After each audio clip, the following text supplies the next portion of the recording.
नमस्कार दोस्तों, आपका फिर से स्वागत है एक और पौराणिक कहानी में। दोस्तों, हम सभी के मन में एक सवाल जरूर आता है कि आखिरकार बारिश क्यों होती है, और होती भी है तो कैसे होती है। दोस्तों, इसको समझने के लिए आपको वीडियो को लास्ट तक देखना होगा, तभी आप इस वाक्य का उत्तर जान पाएंगे। दोस्तों, बहुत समय पहले की बात है, जब पृथ्वी पर धर्म, दया और तप की प्रधानता थी। उस युग को मधुर युग कहा जाता था। जंगल हरे भरे थे, नदियां गीत गाया करती थीं और खेतों में अन्न ऐसे उगता था मानो देवताओं की कृपा हो। वर्षा ऋतु के आते ही गगन से बूंदों की झड़ी लगती थी, जैसे आकाश स्वयं धरती को आलिंगन देता हो। मित्रों, इस समृद्ध भूमि पर शासन करता था राजा सुजय, सत्य, धर्म और न्याय का प्रतीक। उसका साम्राज्य सीमाओं से परे था, लेकिन अहंकार से रहित। उसके दरबार में ऋषि मुनि, विद्वान, कलाकार और साधक सभी को बराबर मान मिलता। वह स्वयं तपस्वियों को भोजन कराकर ही अन्न ग्रहण करता। परंतु समय की धारा सदा एक समान नहीं बहती। एक वर्ष अचानक सावन का महीना आया, लेकिन बादल नहीं आए। दूसरे वर्ष भी वैसा ही हुआ। तीसरे वर्ष तक खेतों में दरारें पड़ने लगीं, तालाब सूख गए, पक्षी भी बेचारे अपने घोंसले छोड़ने लगे। राजा सुजय ने सभा बुलाई।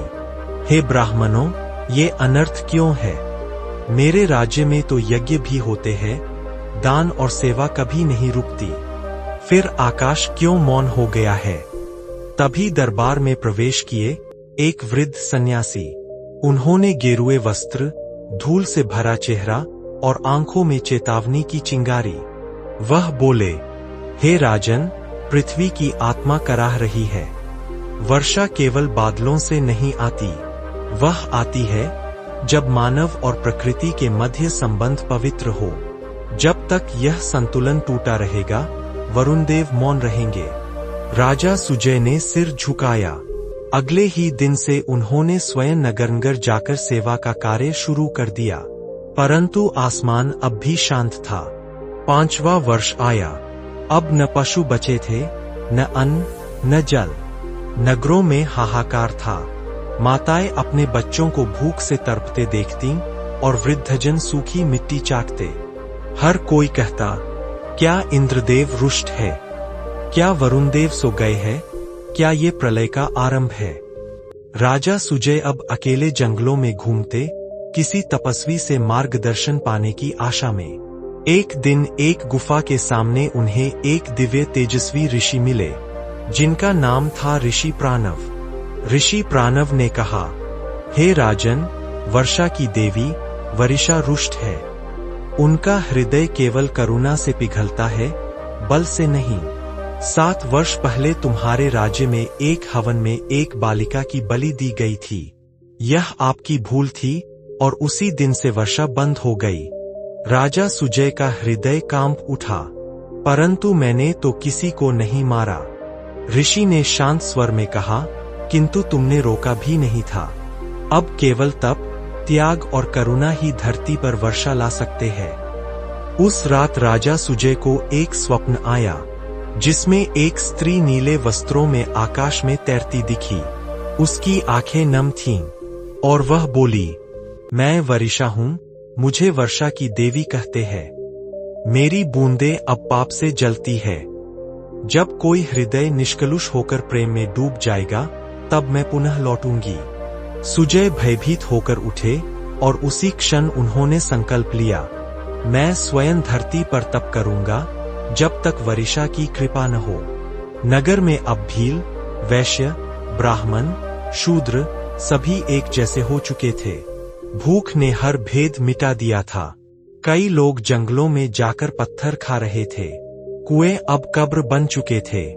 छोटी छोटी नदियां रेत में बदल गई थीं। मंदिरों के पुजारी भी मूर्तियों के सामने रोते थे और कहते थे, हे प्रभु, अब तो वर्षा दो। और राजा अपना राजपाट त्यागकर अब जंगल के एक कोने में तप कर रहे थे। केवल वटवृक्ष के नीचे बैठकर एक ही मंत्र का जाप करते थे, हे वरिषा माता, लौट आओ। इधर धरती पर 7वां वर्ष भी सूखे के संकट में लिपटा था और उधर स्वर्गलोक की आभा भी धुंधली हो चली थी। इंद्रदेव के दरबार में शंख नहीं बजे, अप्सराएं नृत्य नहीं कर रही थीं और गंधर्वों का गान जैसे स्थगित हो गया था। देवगण चिंतित थे, क्योंकि जब पृथ्वी अशांत होती है तो देवताओं की शक्ति भी क्षीण हो जाती है। वरुण देव, जल के स्वामी, गंभीर मुद्रा में बैठे थे। उनकी आंखों में एक चुप्पी थी जो अनंत गहराई जैसी लग रही थी। इंद्रदेव बोले, हे वरुण, कब तक तुम वर्षा को रोके रखोगे? अब तो मानव पशु से भी अधिक कष्ट में है। वरुण देव बोले, जब मनुष्य ने एक निर्दोष कन्या की बलि दी तब किसी ने नहीं रोका। देवी वरिषा तभी से मौन है। मैं कुछ नहीं कर सकता जब तक वह स्वयं प्रसन्न न हो। तभी ब्रह्मलोक से ब्रह्मा प्रकट हुए, 4 मुखों से एक ही स्वर निकला, देवगण, समाधान युद्ध से नहीं होगा, करुणा से होगा। वरिषा अब केवल उसी के हृदय में बरसेंगी जो अहंकार से मुक्त हो और त्याग से पूरित हो। देवताओं ने सिर झुका दिए। सब जानते थे, देवी वरिषा को कोई मना नहीं सकता। वह न प्रेम की देवी थीं, न भय की, वह थी प्रकृति की करुणा की चेतना। स्वर्ग के उत्तरी कोने में स्थित था नील तरंग वन, जहां कोई देवता या असुर प्रवेश नहीं करता। वहां शाश्वत नीला प्रकाश था और उसी के केंद्र में एक शांत सरोवर भी था। उसके मध्य में एक कमल पर ध्यानस्थ बैठी थीं देवी वरिषा। उनके वस्त्र वर्षा की बूंदों से बने थे और उनके केश लहराते बादलों से। उनके नेत्र बंद थे, परंतु उनकी आंखों से निरंतर जल बहता था। ये आंसू किसी दुर्हक के नहीं थे, ये थी वह करुणा जो वर्षा बनकर धरती पर गिरती थी। लेकिन अब वह करुणा रुकी हुई थी। एक सूखी नदी का स्वप्न बार बार उनके ध्यान में आता रहता। उसमें एक मृत हिरण का शव पड़ा होता और एक बालक अपने मृत पिता को जल देने के लिए पानी खोजता, पर कहीं भी उसे पानी नहीं मिलता।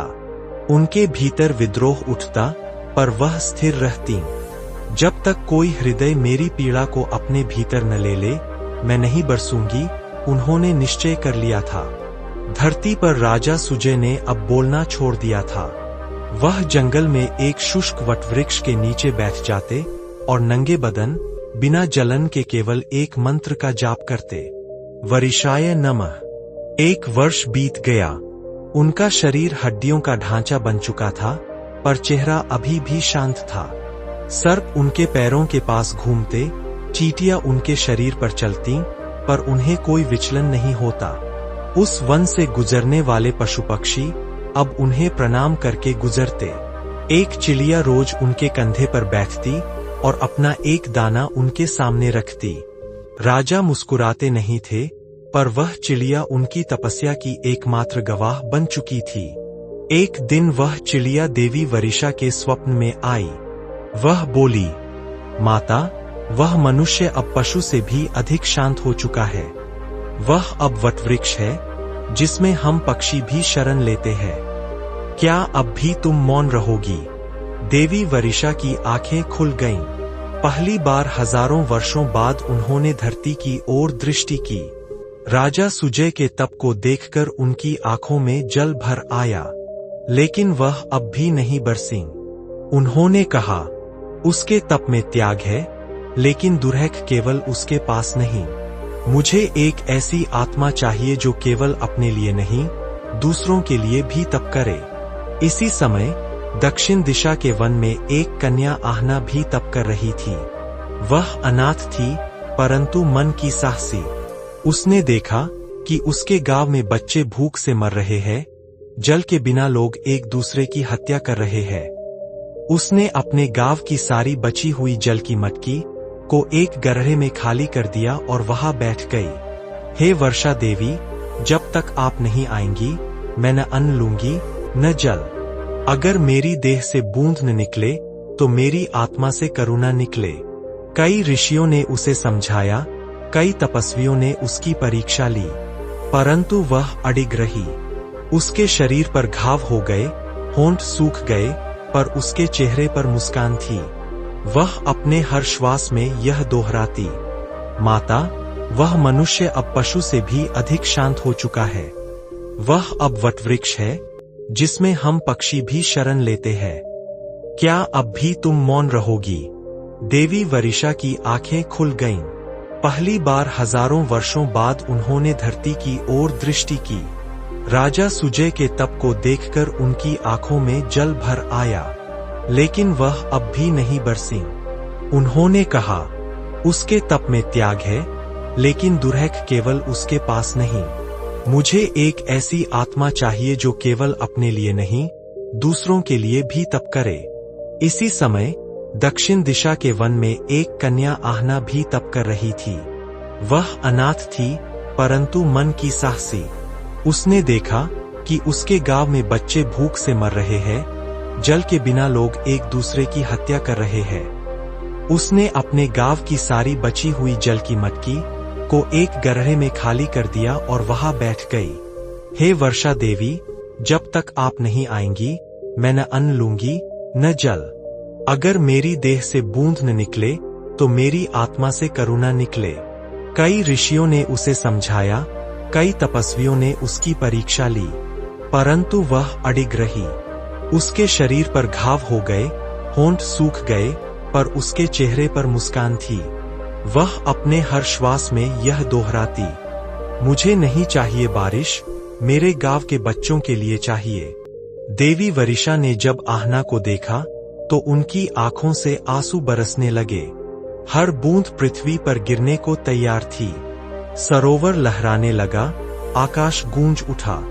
देवी ने अपना नेत्र खोला और कहा, अब समय आ गया है, अब मैं वर्षा बनकर धरती पर लौटूंगी। देवी वरिषा की करुणा तो जाग चुकी थी, लेकिन वर्षा की बूंदें अब भी आकाश में ठहरी थीं, जैसे कोई अदृश्य शक्ति उन्हें रोक रही हो।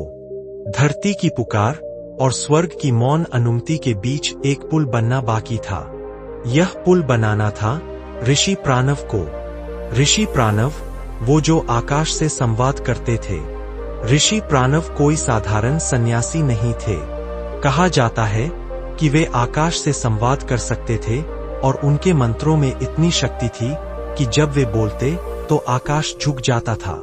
लेकिन उन्होंने वर्षों से मौन व्रत लिया हुआ था, क्योंकि एक बार उन्होंने एक राजा को शाप दिया था, जिससे एक नगर ही नष्ट हो गया था और उन्हें इस बात का पछतावा था। अब जब राजा सुजय और आहना के तप से देवी वरिषा का मन पिघल गया, तो इंद्रदेव स्वयं ऋषि प्राणव के समक्ष प्रकट हुए। इंद्रदेव बोले, हे तपस्वी, धरती तुम्हें पुकार रही है। तुम्हारा एक ही उच्चारण और वर्षा उतर आएगी। ऋषि प्राणव ने नेत्र खोले। उनके नेत्रों में कोई झलक नहीं थी, केवल निर्लिप्त मौन था। मैं अब वाणी नहीं खोलूंगा, मेरा शाप ही वर्षा को बांधे हुए है। जब तक मैं स्वयं को क्षमा न कर सकूं, मेघों को आदेश नहीं दे सकता। बहुत वर्ष पूर्व की बात थी। एक नगर में अकाल पड़ा था। वहां का राजा स्वार्थी था। उसने अन्न के भंडार छिपाकर केवल अपनी सेना को दिया। जनता भूख से मर रही थी। तब उस नगर के लोग ऋषि प्राणव के पास पहुंचे। उन्होंने प्रार्थना की, हे महात्मा, वर्षा हो, नहीं तो हम मर जाएंगे। पर जब ऋषि को राजा की सच्चाई पता चली, तो उन्होंने क्रोध में आकर कहा, इस भूमि पर तब तक वर्षा नहीं होगी जब तक कोई राजा आत्मबलिदान नहीं देगा। उनका शाप सच हो गया। राजा ने आत्महत्या की और वर्षा हुई। पर ऋषि को वह दिन आज तक पीड़ा देता था। अब धरती की पुकार फिर उनके द्वार पर थी। राजा सुजय ने एक शिष्य को ऋषि प्राणव के पास भेजा, एक पत्र देकर। पत्र में लिखा था, हे ऋषिवर, मैंने जीवन भर धर्म किया, फिर भी पाप हुआ। अब मैं तप कर रहा हूँ, लेकिन आपकी शांति के बिना मेरी तपस्या अधूरी है। कृपया मुझे मेरा भाग्य दो। ऋषि ने पत्र पढ़कर पहली बार एक दीर्घ श्वास ली। उन्होंने आकाश की ओर देखा और उनके नेत्रों से जल बहने लगा। मैंने जीवन भर दूसरों को सुधारने का प्रयास किया, पर अब समय है स्वयं को सुधारने का। ऋषि ने एक यज्ञ प्रारंभ किया, बिना मंत्रों के, बिना वेदों के। उस यज्ञ में केवल 3 चीजें थीं। गाय का दूध जो शुद्धता का प्रतीक था, पानी का एक कटोरा जो जीवन का सार था, अपने बाल जो उन्होंने वर्षों में कभी नहीं कटवाए थे। उन्होंने अग्नि प्रज्वलित की और कहा, हे वरुण, हे वरिषा, हे वायु, हे अग्नि, आज मैं स्वयं को शुद्ध करता हूँ। आज मेरा शाप नहीं, मेरी प्रार्थना आकाश तक जाएगी। तप का 3रा दिन था। देवताओं ने देखा, आकाश हल्का हल्का गूंज रहा था, बादल जैसे जागने लगे। इंद्रदेव ने त्रिशूल उठाया और आकाश को आदेश दिया, अब गिरो, पर कुछ न गिरा। तभी एक बूढ़ा दुर्बल पक्षी, जिसकी चोंच टूटी थी, वह उड़ते हुए यज्ञ स्थल पर आया। वह अपनी चोंच में कुछ जल लाया, जो वह किसी गड्ढे से चुराकर लाया था। उसने वह जल यज्ञ अग्नि में छोड़ दिया। तभी आकाश में बिजली कड़क उठी। ऋषि प्राणव मुस्कुराए, यह है अंतिम बूंद जो अब बादलों को तोड़ देगी। देवगण पुनः एकत्रित हुए, ब्रह्मा, इंद्र, वरुण, वायु, अग्नि और स्वयं देवी वरिषा। उन्होंने कहा, हमने तब देखा, करुणा देखी और पशु पक्षियों की सहायता देखी। अब पृथ्वी वर्षा की अधिकारी है। देवी वरिषा ने अपना हस्तकमल उठाया और कहा, मैं अब बरसूंगी, पर एक शर्त के साथ। जहां पाप बढ़ेगा वहां मैं दूर रहूंगी। जहां तप होगा, करुणा होगी, प्रेम होगा, वहीं मैं बरसूंगी। राजा सुजय अभी भी ध्यान में लीन थे। तभी एक नई हवा उनके चेहरे को छू गई। उसमें मिट्टी की सौंधी गंध थी। वह चौंके। एक चिड़िया चींची करती हुई नाचने लगी। एक वृद्ध स्त्री जो गड्ढे में गिरी थी, अचानक जाग उठी। दूर क्षितिज पर एक काला बादल उठा। पृथ्वी के तप से असुरलोक में कंपन होना शुरू हो गया। जब किसी तपस्वी की साधना सिद्धि के निकट पहुंचती है, तब केवल देवता ही नहीं, असुर भी चौंकते हैं। पाताललोक के अंधकार में गुफाओं में जहां असुर रहते थे, वहां भी हवा की गति बदल गई थी। वहां का शासक था महासुर कर्तुष। कर्तुष असुरों में सबसे अधिक बलवान और सबसे अधिक अहंकारी था। उसे वर्षा पसंद नहीं थी, क्योंकि वर्षा से जीवन पनपता है, प्रेम बढ़ता है, और जहां प्रेम होता है वहां भय नहीं। कर्तुष को भय ही चाहिए था, लोगों के मन में, उनके जीवन में, उनके कर्म में। उसने अपने मंत्री से पूछा, बोल, क्या खबर है धरती से? मंत्री बोला, हे स्वामी, एक राजा तप कर रहा है। एक कन्या भूख से मर रही है, पर तप नहीं छोड़ती। एक ऋषि ने वर्षों का मौन तोड़ा है, और देवी वरिषा जाग चुकी है। कर्तुष क्रोधित हुआ। उसकी आंखें रक्तवर्ण हो गईं। वर्षा का लौटना मतलब है मेरे साम्राज्य का अंत। हमें कुछ करना होगा, इससे पहले कि पहली बूंद गिरे। कर्तुष ने 3 असुरों को बुलाया, माया, भ्रम की रानी, और क्रोधासुर जो वाणी से हिंसा फैलाता था, शोषणासुर जो अन्न और जल को चुरा लेता था। उसने उन्हें आदेश दिया, जाओ और पृथ्वी पर फैलाओ ऐसा मोह, ऐसा क्रोध और ऐसा लालच कि मनुष्य तप करना छोड़ दें, देवता भ्रमित हो जाएं और देवी वरिषा फिर से मौन हो जाए। तीनों असुर पृथ्वी की ओर बढ़ चले। माया सबसे पहले पहुंची आहना के पास। उसने सुंदर रचना का रूप लिया, एक युवा देवी का स्वरूप। वह बोली, हे कन्या, क्यों तप कर रही हो? देखो, ये फूल, ये फल, ये संगीत, क्या तुम जीवन से मुंह मोड़ रही हो? आहना मुस्कराई, मैं तप इसलिए नहीं कर रही कि जीवन को छोड़ दूं। मैं तप इसलिए कर रही हूं ताकि औरों को जीवन मिल सके। माया को हार माननी पड़ी। वह अदृश्य हो गई। क्रोधासुर नगर में पहुंचा। उसने भिखारियों के मन में विष घोला। तुम भूख से मर रहे हो और राजा जंगल में मौन साधना कर रहा है। क्यों न उसे जंगल से बाहर खींच लाओ, वह स्वार्थी है। लोगों में अशांति फैलने लगी। कुछ लोग राजा को खोजने निकले, पर जैसे ही वे उसकी तपस्थली के पास पहुंचे, अचानक एक बिजली गिरी और एक वृक्ष जलकर गिर गया। लोग डरकर पीछे हटे और समझ गए, यह कोई सामान्य तप नहीं, यह दैवीय संकल्प है। क्रोधासुर असफल हो गया। शोषणासुर गांव-गांव घूमकर कुओं से पानी चुराता, अन्न के भंडार गायब करता। लोगों में हाहाकार मच गया। तभी एक वृद्ध साधक ने नगर के चौक में लोगों को इकट्ठा किया और कहा, असुर तुम्हारे अन्न चुरा सकते हैं, पर यदि तुम एक दूसरे को खाना बांटोगे तो वे कुछ नहीं कर पाएंगे। लोगों ने भोजन साझा करना शुरू कर दिया। हर घर में एक कोने में जनपात्र रखा गया, जिसमें जो कुछ भी हो वहां रखा जाता। कुछ ही समय में गांवों में भूख कम हो गई। शोषणासुर गुस्से से तिलमिला गया और भाग गया। अब जब उसके तीनों असुर विफल हो गए तो कर्तुष ने स्वयं पृथ्वी पर उतरने का निर्णय लिया। वह एक महायोगी का रूप लेकर सीधे ऋषि प्राणव के समक्ष जा पहुंचा। हे ऋषिवर, तुम जो कर रहे हो वह व्यर्थ है। तुमने एक नगर को नष्ट किया था, क्या अब फिर से वही दोहराना चाहते हो? ऋषि प्राणव ने आंखें खोलीं। उन्होंने देखा, यह कोई योगी नहीं, यह तो अधर्म है। उन्होंने धीरे से कहा, हे अधर्म, मेरी आत्मा अब क्षमा में है। मैं अब शाप नहीं देता, मैं केवल आशीर्वाद देता हूँ। कर्तुष ने क्रोध में आकाश की ओर देखा और आकाश गर्जना करने लगा। तो लीजिए, मैं खुद मेघों को निगल जाऊंगा। वह कूदकर आकाश में चला गया। स्वर्गलोक का आकाश अब युद्ध भूमि बन गया। इंद्रदेव ने वज्र उठाया, वायु ने तूफान चलाया और वरुण देव ने समुद्र को हिलाया। कर्तुष हर वार से बचता रहा। उसके पास अब एक नया अस्त्र था, मोह का मेघ, जिसे वह वर्षा के मार्ग में बांधकर धरती को सुखा देना चाहता था। उसी समय धरती पर आहना ने देखा कि आकाश फिर शांत हो गया है।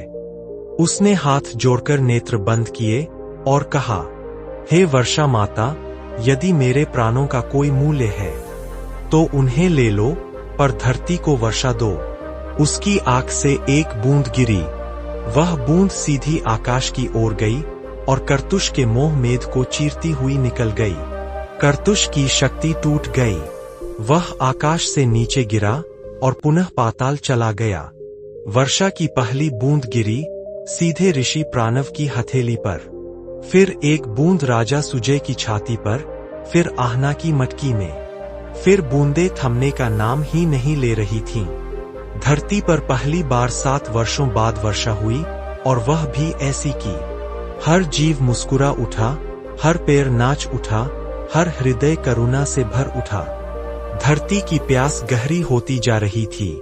नदियां सूख चुकी थीं, तालाबों की मछलियां मृत हो चुकी थी और किसान की आंखों में अब कोई सपना नहीं बचा था। पर उसी वीरान धरती के एक छोर पर एक छोटी सी कुटिया थी, जहां न शोर था न आकांक्षा, बस मौन, एक सच्चा गूढ़ परम मौन। यह थी आहना, एक किशोरी साध्वी। उसका जन्म भी वर्षा में नहीं हुआ था, बल्कि जिस दिन वह धरती पर आई थी उस दिन सूखा शुरू हुआ था। गांव वालों ने कहा, ये अपशकुनी कन्या है, लेकिन आहना की मां ने कहा, नहीं, यह वर्षा को बुलाने के लिए जन्मी है। पर वर्षा नहीं आई।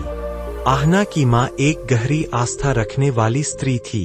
उसने आहना को प्रकृति का पाठ पढ़ाया, पेड़ों की भाषा, नदियों का मौन, बादलों की चाल और पशुओं की आंखों में छुपा हुआ दुर्हक। जैसे जैसे सूखा बढ़ा, गांव की औरतें और बच्चे भोजन और जल की तलाश में इधर उधर भटकने लगे।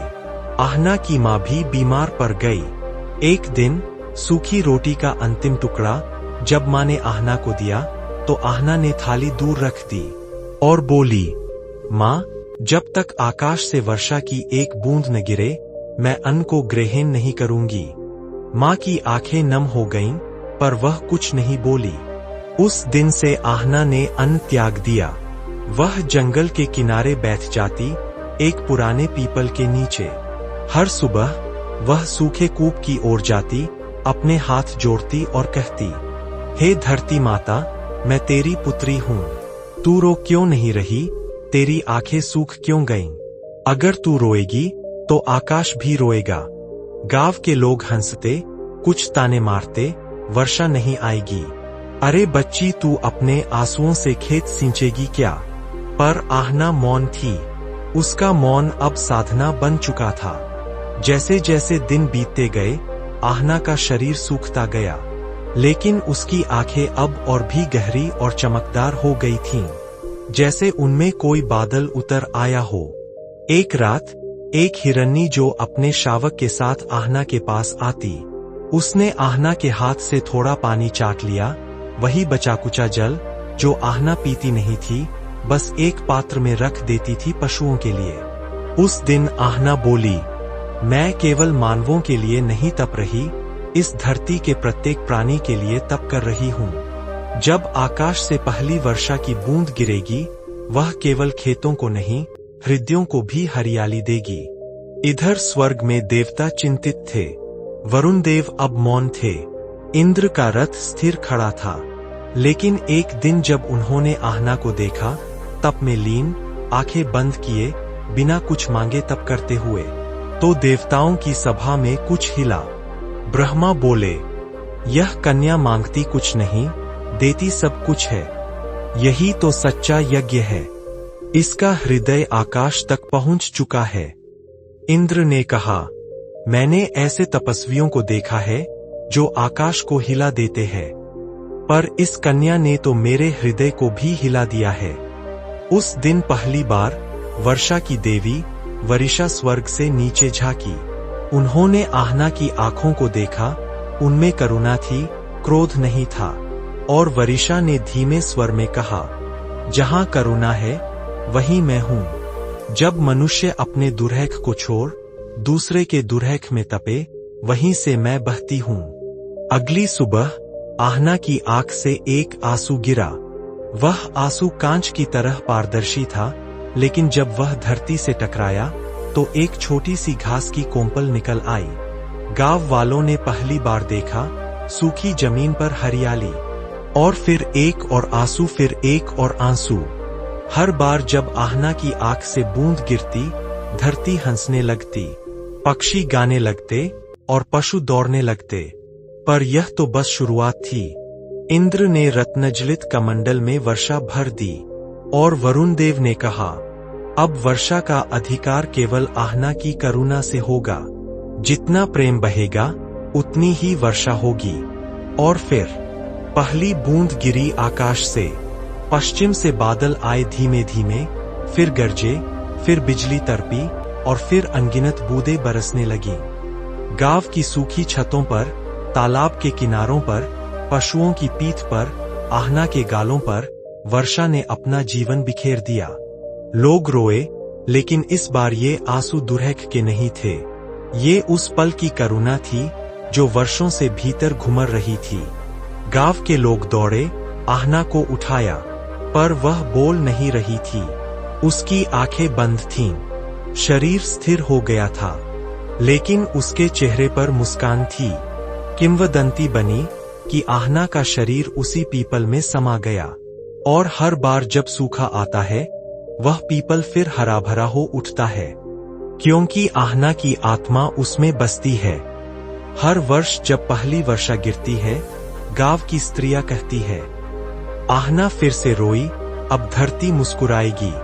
जहां आत्म त्याग होता है, वहीं से सच्ची वर्षा होती है। केवल पानी नहीं, करुणा भी वर्षा है, जो सूखी आत्मा को सिंचती है।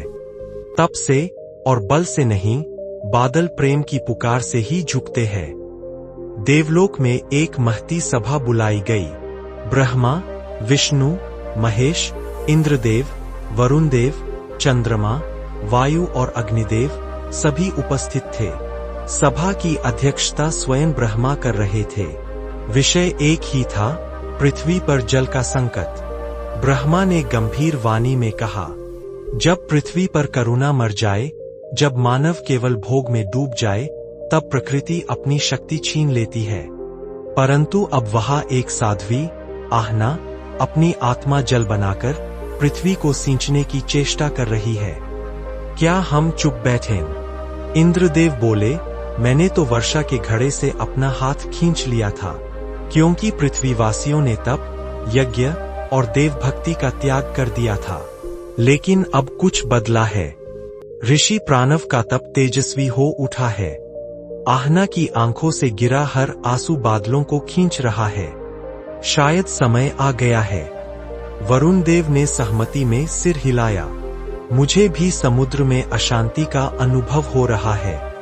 वर्षा की देवी वरिषा, जो मुझसे रूठकर हिमालय की ऊंचाई में जा छिपी थी, अब पुनः जागृत हो रही है। शायद वह प्रकट होना चाहती है। तभी एक दिव्य प्रकाश सभा में फैल गया।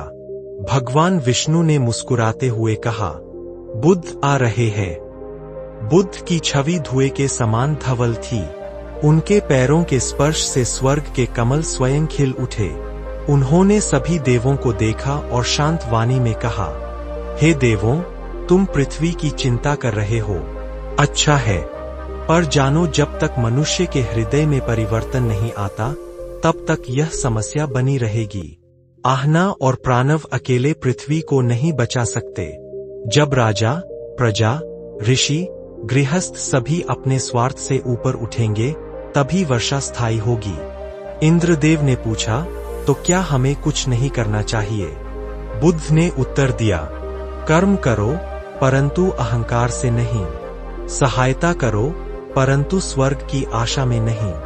तीनों की परीक्षा, आहना, प्राणव, सुजय। ब्रह्मा ने सुझाव दिया, वर्षा देवी वरिषा को तीनों की परीक्षा लेनी चाहिए। यदि वे सत्य, तप और करुणा की कसौटी पर खरे उतरें, तो वर्षा की शक्ति उन्हें प्रदान कर दी जाए। वरुण देव ने तुरंत आह्वान किया, वरिषा, हे देवी, प्रकट हो जाओ। बिजली सी चमकती एक दिव्य स्त्री रूप में वर्षा की देवी हिमालय की ऊंचाइयों से उतरी। उनकी आंखों में बादलों की गहराई थी और स्वर में झरनों की मधुरता। वे बोलीं, मैं तब तक पृथ्वी पर नहीं बरसूंगी जब तक तीनों ऋषि प्राणव, आहना और राजा सुजय अपने अपने अभिमान और मोह को त्याग नहीं देते। पहली परीक्षा ऋषि प्राणव की। वरिषा ने प्राणव से कहा, हे मुनिवर, तुमने तप तो किया, परंतु उसकी जड़ में क्या था? करुणा या इच्छा? क्या तुम चाहोगे कि तुम्हारे तप का फल आहना को मिले? प्राणव चुप रहे। वर्षों तक उन्होंने केवल अपनी सिद्धि के लिए तप किया था, लेकिन आहना को देखकर उनके भीतर एक नई भावना जन्मी थी, त्याग की। वे बोले, यदि मेरी तपस्या से एक आंसू भी आहना के लिए बादल बन जाए, तो मैं सहर्ष अपना तप त्याग दूंगा। वरुण की कृपा उस पर हो। वर्षा देवी मुस्कुराईं, तुम उत्तीर्ण हुए। दूसरी परीक्षा आहना की। अब वर्षा देवी ने आहना से कहा, हे साध्वी, तुम्हारी करुणा असीम है, परंतु क्या तुम अपने प्राणों का त्याग कर सकती हो? यदि तुम्हारे मरने से पूरी पृथ्वी को जल मिले। आहना शांत हो गई। उसने आकाश की ओर देखा, फिर हृदय से उत्तर दिया, यदि मेरी देह माटी बन जाए और उससे एक अंकुर फूटे, तो वह जीवन मेरे प्राणों से श्रेष्ठ होगा। तभी आहना के हृदय से एक नीला प्रकाश उठा और आकाश में उड़ गया। वह बादल बन गया। इंद्रदेव की आंखों में नमी आ गई। तीसरी परीक्षा राजा सुजय की। अब वर्षा देवी राजा सुजय की ओर मुड़ी। हे राजन, क्या तुम अपने राज्य को त्याग सकते हो और एक आम किसान की तरह जीवन बिताकर वर्षा के आने का इंतजार कर सकते हो? सुजय चौंक गए। वे वर्षों से राज्य का त्याग कर चुके थे, लेकिन अभी भी भीतर कहीं न कहीं उन्हें राजा कहलाने की चाह थी। अब उन्होंने हाथ जोड़ लिए और बोले, जब मेरी प्रजा को जल नहीं, तो मैं कैसा राजा? यदि मेरे सिंहासन को त्याग कर पृथ्वी पर एक कुप्पा जल गिरता है, तो मैं इसे अभी छोड़ देता हूँ। सिंहासन अग्नि में भस्म हो गया। वरिषा अब प्रसन्न हो गईं और तीनों की परीक्षाएं सफल हुईं। देवताओं की सभा में आनंद की लहर दौड़ गई। वरुण देव ने समुद्र का जल उठाया, इंद्रदेव ने अपने मेघों को आजाद किया और वरिषा ने अपने वस्त्रों को खोलकर आकाश में फैला दिया, जैसे धुएं के बादल। आकाश गरज उठा, बिजली कड़कने लगी। वरिषा बोलीं, अब मैं पृथ्वी पर उतरूंगी, आहना की आंखों से, प्राणव की साधना से और सुजय के त्याग से। वर्षा का पहला दिन। पृथ्वी पर जैसे जीवन लौट आया हो। सूखी नदियां जल से भर गईं, पशु झूमने लगे, खेतों ने हरियाली पहन ली। आहना आकाश की ओर देख रही थी, जहां मेघों के बीच एक इंद्रधनुष मुस्कुरा रहा था। प्राणव ने पहली बार मुस्कुराया। सुजय ने माटी उठाकर माथे से लगाई। बुद्ध ने अंतिम वचन कहा, जब मानव त्यागता है, तब आकाश बरसता है। भगवान बुद्ध, जो चुपचाप बैठे थे, अब बोले, तृष्णा से नहीं, त्याग से जल प्राप्त होता है। वर्षा बाहर नहीं होती, पहले वह अंदर के सूखे को भिगोती है। 7 वर्षों तक सूखा झेलने के बाद जब वर्षा लौटी, तो राजा सुजय ने सिंहासन को त्याग दिया। उन्होंने घोषणा की, जिस भूमि के लिए हम शासन करें, पहले उसे सेवा चाहिए, न कि शासन। मैं अब एक सन्यासी की भांति इस भूमि की सेवा करूंगा। आहना, जो अब जनवरी से जनवरी की मां बन चुकी थी, लोगों को वर्षा की देवी के मंदिर में सिखाने लगी कि प्रकृति का सम्मान करो। जब तुम पेड़ों को काटते हो, नदियों को रोकते हो, जब तुम अपने लोभ में पशु पक्षियों को डराते हो, तब वर्षा रुकती है। लेकिन जब तुम प्रेम करते हो, त्याग करते हो, तब बादल खुद खींच कर आते हैं। ऋषि प्राणव ने अंतिम यज्ञ किया, धरती की रक्षा के लिए। यज्ञ में अग्नि जल उठी और उसमें स्वर्ग से पुष्प वर्षा होने लगी। वर्षा देवी की मूर्ति स्थापित हुई और लिखा गया, जहां करुणा वहां वर्षा, जहां प्रकृति का सम्मान वहां जीवन। सालों बाद वही भूमि एक बार फिर सूखने लगी। लोग डरने लगे, लेकिन इस बार कोई नहीं भागा। एक छोटे से गांव में एक वृद्ध सन्यासी बैठा था। उसने लोगों को एकत्र कर कहा, तुम्हें वर्षा बुलानी है, तो आओ, किसी की पीड़ा सुनो, किसी भूखे को भोजन दो, किसी वृक्ष को बचाओ, अपने अंदर की गर्मी को ठंडा करो। वर्षा बाहर नहीं, तुम्हारे भीतर ही होती है। तभी लोगों के हृदय भीगने लगे और कुछ देर बाद आकाश भी। दोस्तों, आपको यह वर्षा देवी की कहानी कैसी लगी? कृपया कमेंट करके जरूर बताएं। और ऐसी ही ज्ञान से भरी प्रेरणादायक कहानी जानने के लिए हमारे चैनल बुद्ध ज्ञान को सब्सक्राइब जरूर करें। नमो बुद्धाय नमः।